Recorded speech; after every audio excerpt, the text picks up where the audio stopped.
everyone and welcome to Manual Education. Today we will be talking about the recent hijab ban declared by the Karnataka High Court.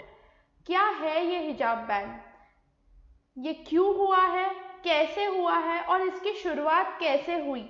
So let us quickly get to the point guys, but before going ahead, it is important कि आप जान ले कि हिजाब exactly है क्या.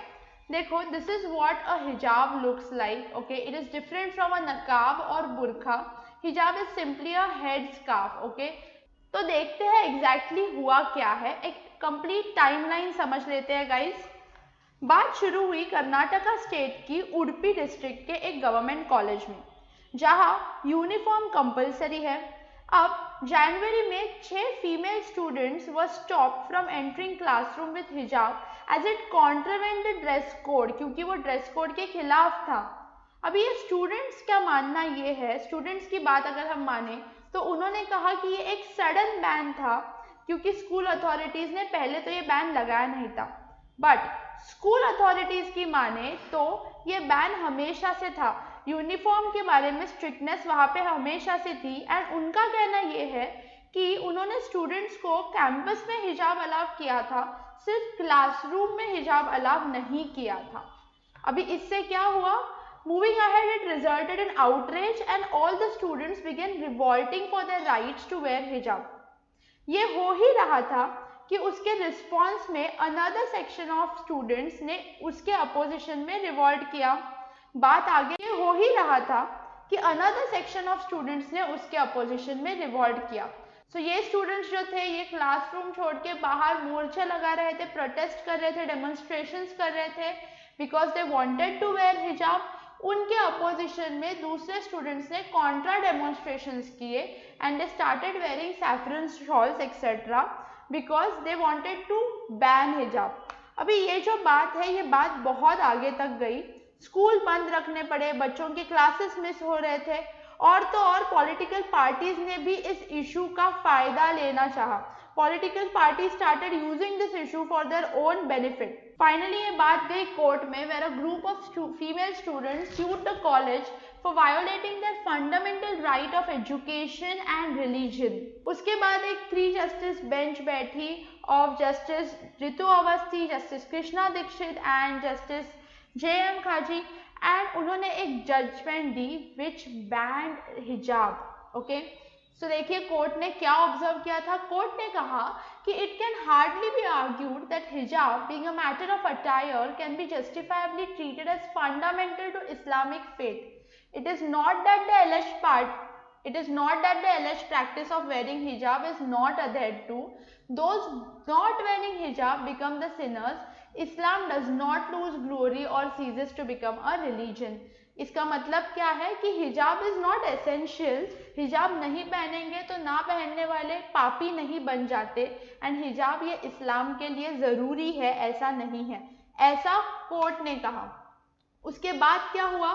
उसके बाद उन्होंने ये प्ली ही रिजेक्ट कर दी कि आपका जो कहना है कि हमें हिजाब पहनने नहीं दे रहे हैं, उसके वजह से हमारे आर्टिकल 14 का राइट टू इक्वालिटी, डिस्क्रिमिनेशन हो रहा है हमारे साथ, हमें इक्वालिटी नहीं मिल रही, हमारा राइट टू एक्सप्रेशन जो है वो दबा जा रहा है, या we do not have a right of life, personal liberty नहीं मिल रही है, फ्रीडम ऑफ रिलीजन जो आर्टिकल 25 में दिया है वो हमारा वायोलेट हो रहा है. ये जो इन बच्चों का कहना था वो पूरा का पूरा कोर्ट ने हटा दिया. कोर्ट ने कहा कि ऐसा कुछ नहीं है, हिजाब बैन करने से ये कोई भी राइट आपका वायोलेट नहीं हो रहा है.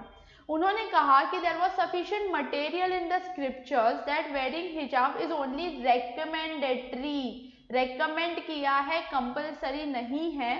What is not religiously made obligatory, जो आपके रिलीजन ही आपको ऑब्लिगेशन में नहीं डाल रहा है, उसे हम क्विंटेसेंशियल मतलब बहुत ही ज़रूरी नहीं बनाएंगे, ऐसा कोर्ट की ऑर्डर में लिखा है. नाउ अगर हम यूनिफॉर्म्स की बात करें कि स्कूल के यूनिफॉर्म्स जो है वो करेक्ट है या यूनिफॉर्म है इसीलिए हिजाब पहनने देना चाहिए या नहीं, तो इस पे कोर्ट ने कहा कि स्कूल का जो यूनिफॉर्म होता है वो हार्मनी प्रमोट करने के लिए है, स्पिरिट ऑफ कॉमनहुड, ब्रदरहुड.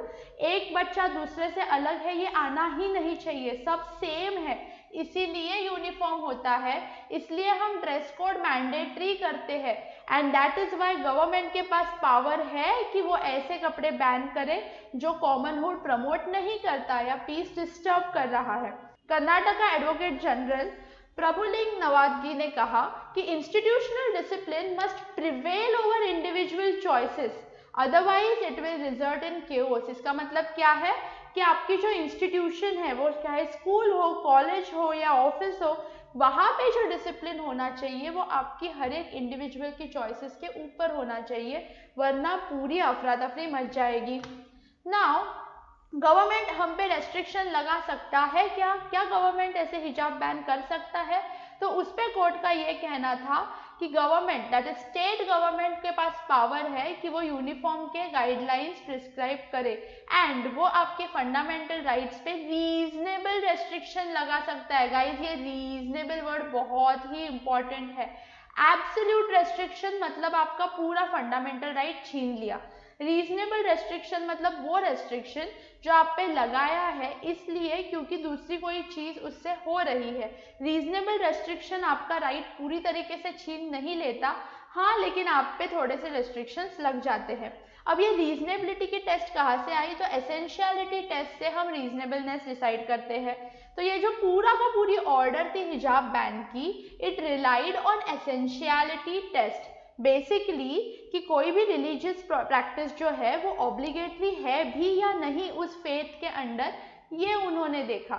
मतलब अगर आपका रिलीजन इस प्रैक्टिस को एसेंशियल ही मानता है तो वो एसेंशियल है, लेकिन अगर आपका रिलीजन ही बस बोल रहा है कि रेकमेंड कर रहा है, उसे एसेंशियल नहीं कर रहा है, तो हम उसे एसेंशियल नहीं मानेंगे। यही same essentiality test guys courts ने यूज की थी 1950s में भी, जब ऐसे ही डिस्प्यूट के ऊपर रिलीजन हुआ था। तब से लेके अब तक हम ये एसेंशियलिटी टेस्ट अपनाते आए हैं। अब अगर हम पॉलिटिकल एंगल की बात करें तो guys it was very sad that एक छोटे से कॉलेज में जो बच्चों के जो कंसर्न के ऊपर से जो चालू हुआ था, it took a very bad और अगली पॉलिटिकल टर्न। बहुत ही पॉलिटिकल पार्टीज ने सपोर्ट किया, ऑल्दो ओपनली आके उन्होंने बहुत ज़्यादा सपोर्ट नहीं किया, but they were using the students as pawns to complete their agenda। तो इस पे भी कोर्ट ने कहा कि इशू ऑफ हिजाब is blown out of proportion, बहुत ही ज़्यादा कर दिया इस छोटे से विषय को। एंड उन्होंने ये कहा कि some unseen hands were at work to engineer social unrest and disharmony. ये तो सच था कि बहुत ही ज़्यादा पॉलिटिकल पार्टीज बैकअप कर रही थी दोनों भी साइड के स्टूडेंट्स को to make this issue very big and use it for their political agenda. So this was a very sad thing. So हमने जो ये पूरी स्टोरी सुनी, ये पूरी टाइमलाइन समझ के ली कि क्या हुआ, कैसे हुआ, और जो कोर्ट के पूरे ऑर्डर का एनालिसिस किया अलग अलग टॉपिक पे। ये पूरी केस कौन सी थी? तो this was the case of Resham versus state of Karnataka. ये बहुत इंपॉर्टेंट है to remember this case name. It was the case of Resham versus state of Karnataka. So guys, this was all about the hijab ban controversy. I hope आपको पूरी बात अच्छे से समझ में आ गई है। Now guys, if you're preparing for law entrance exams, then we provide live classroom coaching at Borivali, Vasai and Dadar, and also provide online live classes. So you can visit our website for more information, or you can follow our social media handles. So that is all from our side guys. I hope you have a clear understanding of the hijab ban controversy. Do let us know which video you want us to make next. Tab tak ke liye bye and all the best for your exams.